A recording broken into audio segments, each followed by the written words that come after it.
The impudence, the audacity, the unmitigated gall of those Knuckleheads of Liberty podcasters, daring to voice opinions outside the mainstream of accepted thought. Listen if you dare. It's angry, it's funny, it's even sometimes sad, but it's always based on freedom and justice, as you will see. Here's our host, Jason McPhee. Good afternoon and welcome to Knuckleheads of Liberty. We're coming at you on July 20th, 2022. So somehow still afloat through this crazy Biden administration. But one of the things I guess we wanted to talk about today is just how self-defense is taking a beating out there. But before we get into any of that, let me introduce you to our panel. In our upper left-hand corner, we have our screaming eagle of freedom, Tim Everett. In our upper right-hand corner, we have Leon, the word Brathwaite, last word in Liberty. He is a retired engineer in the state of California. And my name is Jason McPhee, and I'll be your host today. So let's jump. Well, before we jump into it, actually, we were gone last week. And so we did have a show canned for our public access, but otherwise we were off for a week. And the reason is because we were attending FreedomFest.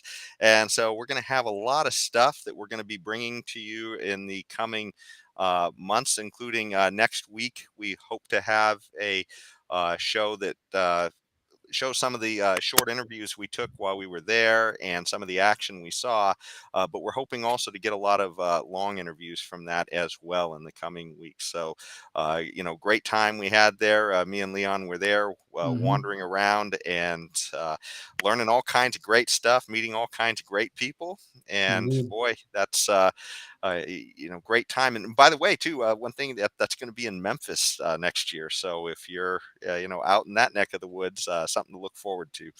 Leon, do you have any quick thoughts on it before we move on to the next topic?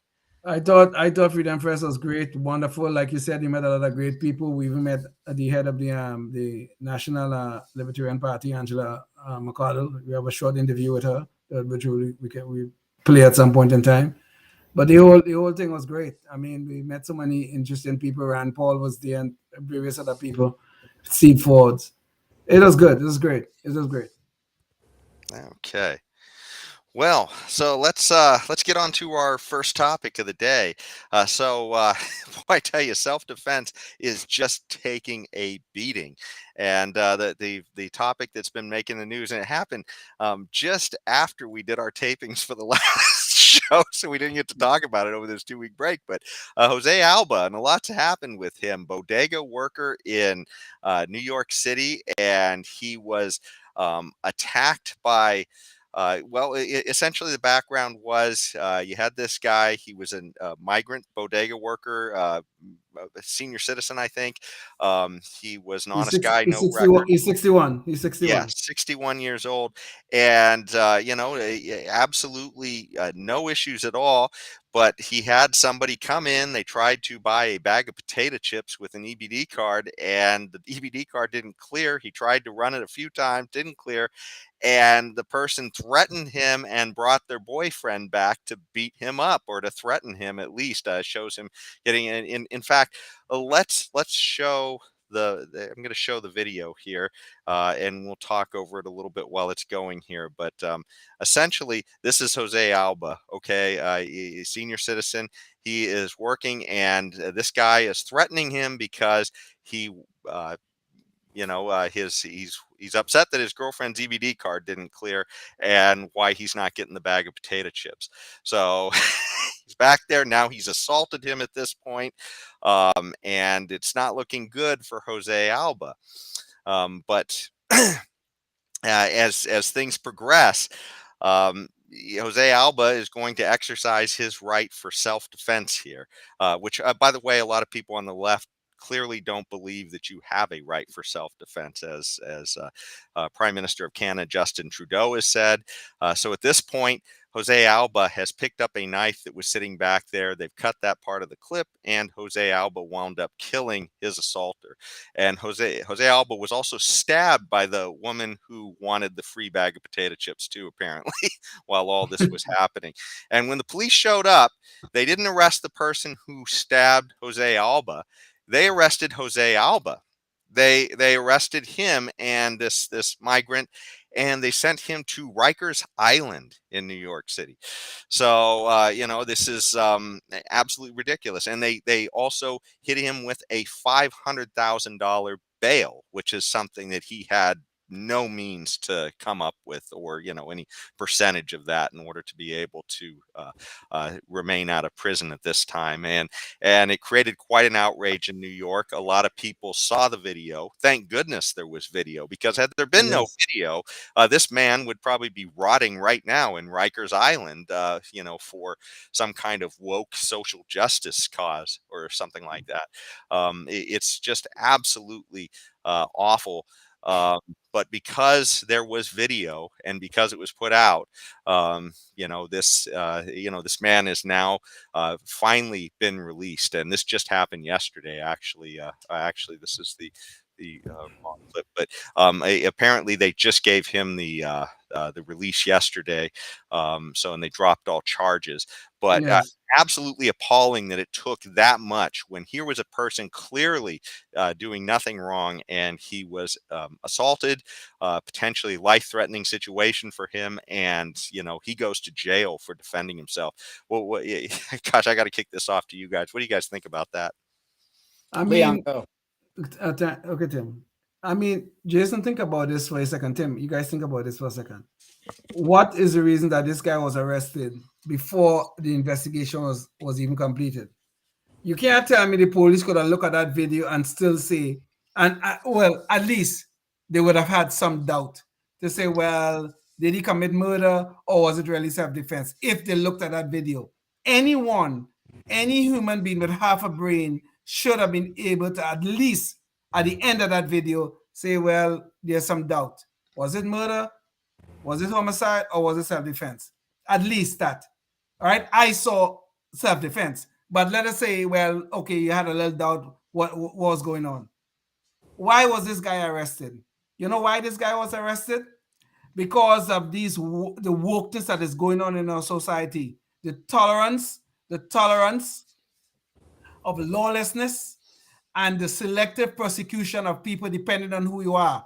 Okay, if you're not a social justice warrior, if you're not part of that crowd, you could get arrested. Just look at what's going on right now concerning that January 6 people. The January 6 people went into the Capitol. They were wrong. I am not here to defend that. They were wrong. They went into the Capitol. They have been arrested. Many of them are still sitting in prison right now in Washington, D.C. as we speak. I think they probably have been charged, but many of them are sitting in prison. But look on the other side. The summer of 2020, what happened? All our cities were being burned down, looting, murder, all these things were going on. Where is the committee to investigate this? Where are the people being investigated and put in prison? Where is that going on? Maybe there have been a few, but where is the massive push to get these people prosecuted? Stephen Colbert, that comedian on late night TV, his staffers broke into the Capitol. For what reason, I don't know. You know what happened to them? The charges have been dropped. But this is what is going on here. The tolerance of lawlessness and the selective prosecution of people depending on who they are. Some of it is social justice, some of it is skin color. It just depends on who you are. This is bad. This is an attack upon our republic. Well, for one thing, just having the ability, using an EBT card for purchases of junk food like potato chips should be disallowed on just health grounds alone. Secondly, the justice system is not your friend in a situation where you're alive and the other guy's dead, especially in blue districts like New York. And so where they probably have a policy as to why did he get arrested. And I don't know. I don't really know, but I'm just assuming that the policy is you arrest the person that's alive when there's somebody dead. It doesn't matter what. And you're gonna unless your name is Hunter Biden or something like that. Yeah, exactly. Thank you. Yeah. Correct. Of course, there's always exceptions to every rule, and that's one of them. And so it just speaks to, especially in blue districts like this, especially heavily blue districts run by people that are just a bunch of, big government, top down central planners that just love to. They hate the whole idea of people having human rights and individuality, individual rights, and all that. They just despise that. They are anti-American Americans, unfortunately, but they exist, and so you're really at a loss. So what does that tell you? It tells you if you want to ride a subway train without getting raped, if you want to own a business or work at a business, and be able to defend yourself and not get thrown in jail and lose all that time and money, you had better move out of the blue and into something a little more reddish in color, at least pink. But fine, I accept all that you say.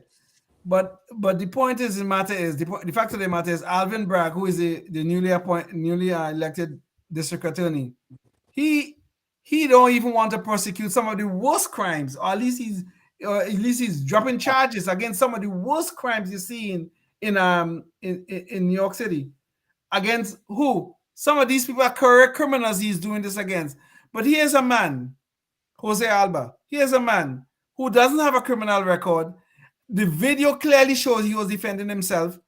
But Alvin Bragg and his people are telling us the right of self-defense really and truly does not exist.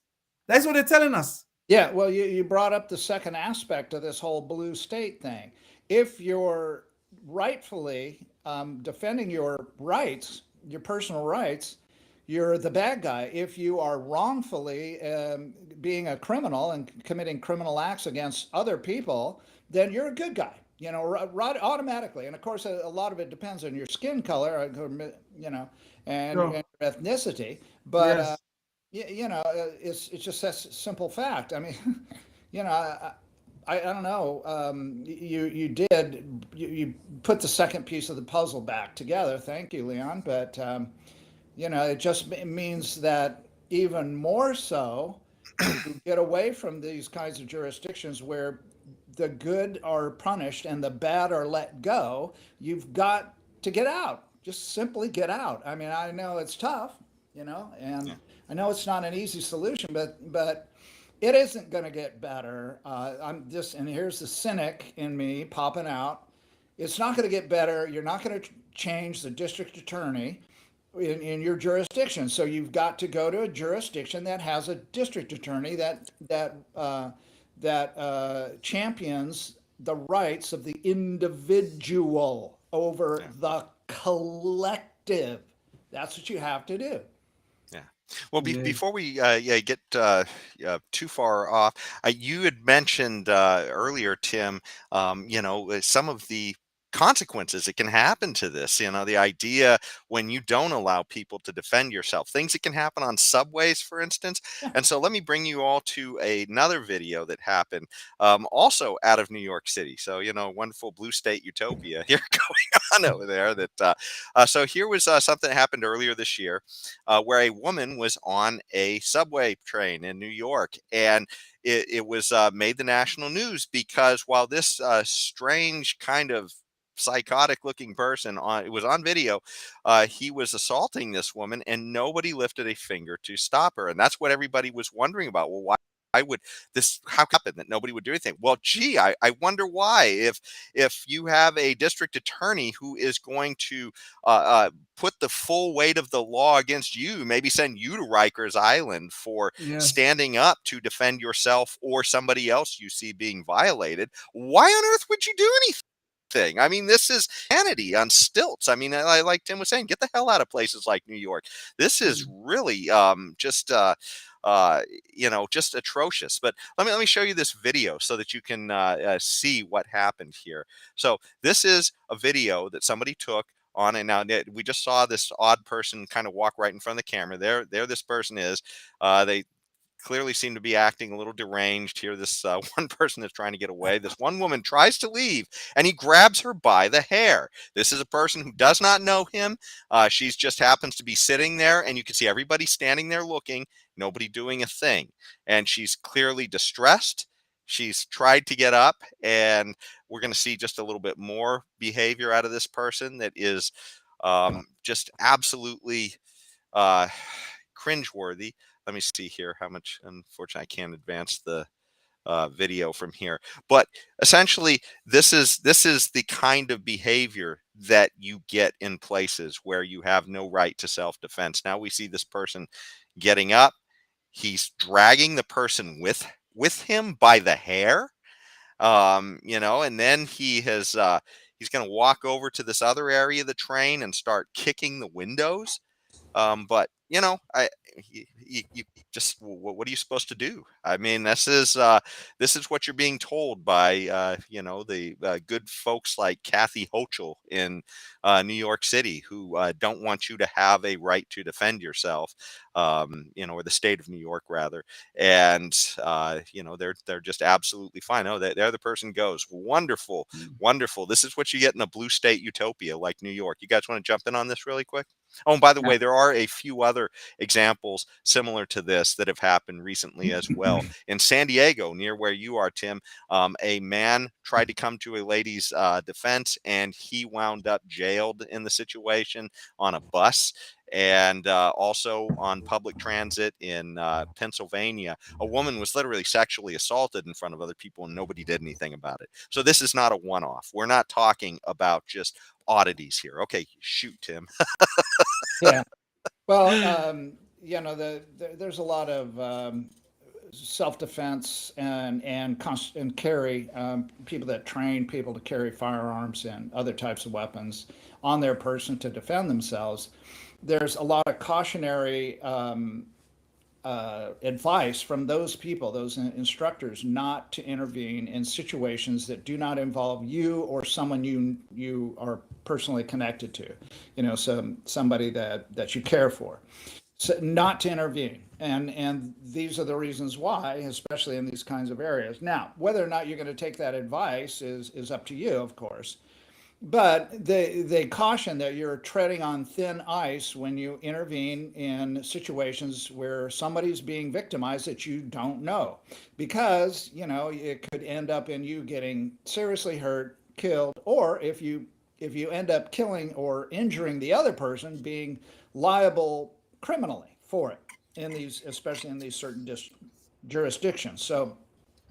So there's that going around. So, and yes, you already said it in the prelude that who can blame anyone for not intervening, because you can get a lot of blame for intervening. So who would blame you for not intervening? Nobody really. Well, maybe some people would. It's like, oh, well, I would have kicked his butt, or I would have separated. I would have done something. I would have stepped up. Yeah, okay, great. Maybe you would have, and maybe it would have all gone well for you. But oftentimes it does not, and that's what's going on here. So this girl, if she's got half a brain, she'll leave New York and never come back, and never be on another subway again. And anyone looking at it will never go on another subway again. Leave it to the criminals and the rapists, and just let it rot, and let the entire city of New York go the direction it is bound to go anyway, and that it is headed for. Rot to the core. What do you want? What do you think, Leon? Well, I mean, it all gets back to the original point I was trying to make, is that this tolerance of lawlessness is spreading. So it's not only that within the judicial system that people are tolerating the lawlessness, but we also seen private citizens seeing these things and not doing anything about it, not even intervening to help someone. Is lawlessness being tolerated? Yes, I know, Tim, you're right, that even if you do intervene, you could end up either injured, or you could end up being prosecuted when you are trying to help someone in a bad situation. But is it this tolerance of lawlessness is an attack upon the fundamentals of our great land? We are talking about the attack upon Western civilization, where the rule of law is supposed to rule us. That is what is supposed to rule us, not this woke garbage. but lawlessness is becoming too widespread. It's a dangerous trend that we are seeing within our society. We got to be careful. Is there a solution? Well, hold on. Before we get to that, we're not going to have time for good guys with guns, Tim, and we're all triggered. So let's go straight to good guys with guns, because this is on spot for self-defense here. Oh, gosh. And here in Indianapolis, or Indiana rather, there was a recent incident of a mass shooter.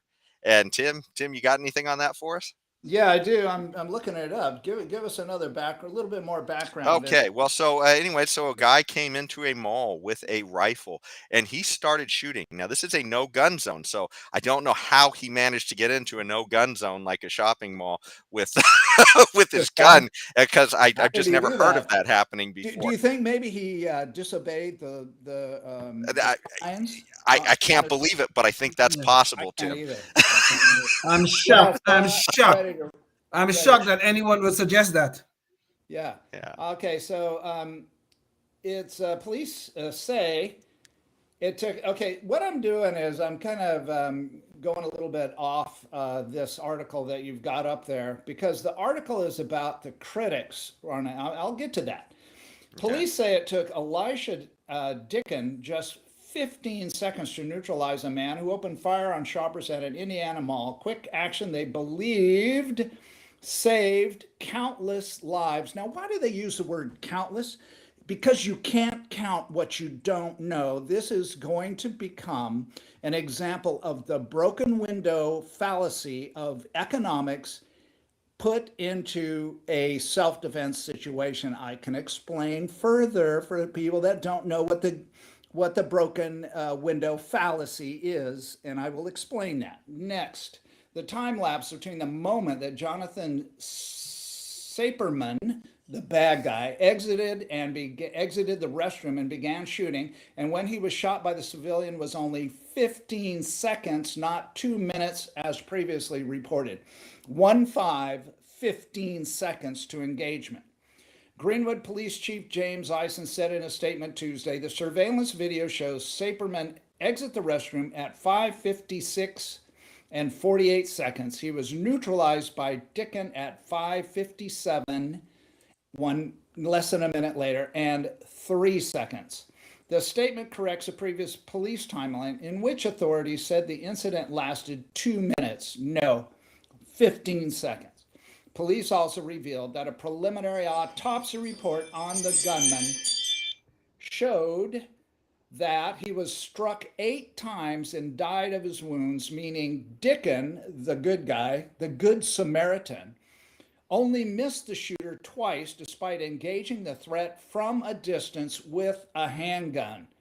Police say the gunman was armed with 2 rifles, a Glock pistol, and was carrying at least 100 rounds of ammunition with him. He killed 3 people before being quickly neutralized by Dicken, who began closing the distance on the shooter as he waved for bystanders to flee behind him.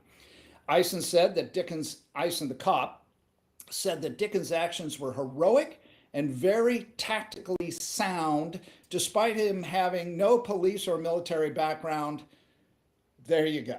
Okay, just a regular Joe. Okay, oh my God, he could do things tactically sound. Yes, with training and persistence.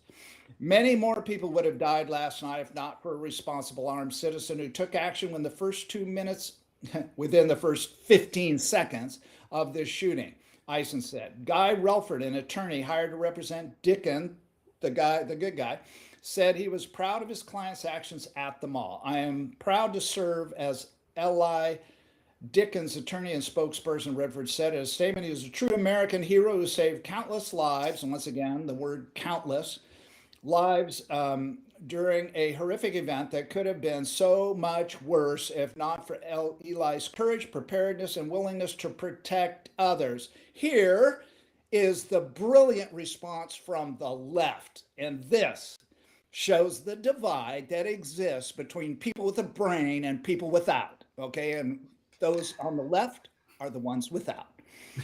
Critics are lashing out after a man carrying a pistol stopped a mass shooting in an Indiana shopping mall, arguing the man should not be called a good Samaritan. The term good Samaritan came from a Bible passage of a man from Samaria who stopped on the side of the road to help a man who was injured and ignored. Wrote, who is the brilliant biblical scholar here? CBS 4 traffic anchor Justin Kolar on Twitter Monday. I cannot believe we live in a world where the term can equally apply to someone killing someone. ...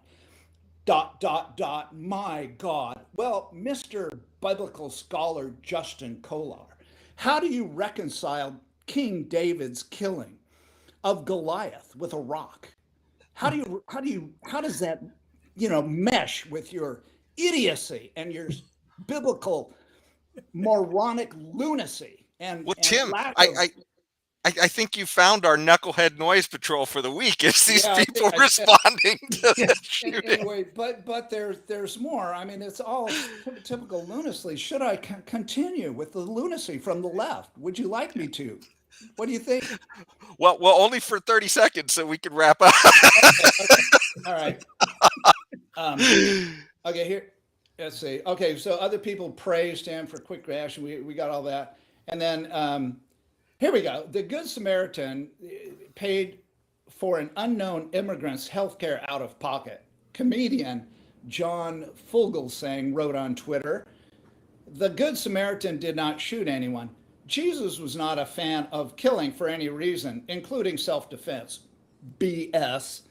But if these amosexuals, of which I am one, I will confess right here and now, had ever read the Bible, which you've never read, you idiot, they couldn't support the GOP or the NRA. Oh, yes, they could.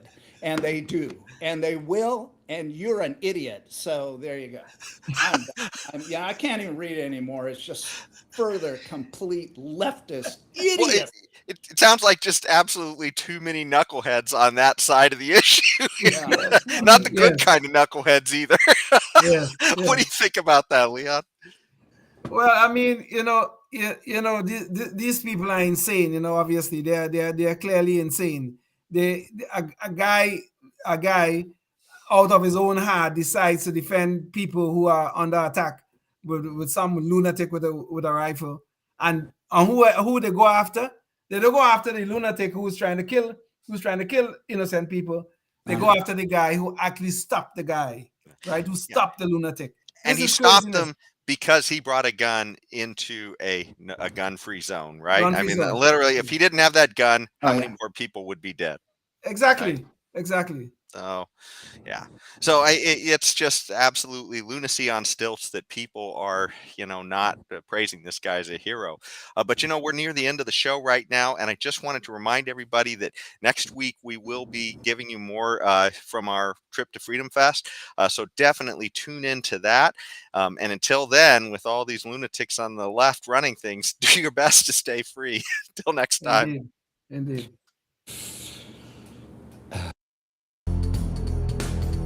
Life, liberty, and the pursuit of happiness, always and forever. Thank you for listening to the Knuckleheads of Liberty podcast. Find us on Facebook, Rumble, YouTube, your favorite podcast network, and at knuckleheadsofliberty.com.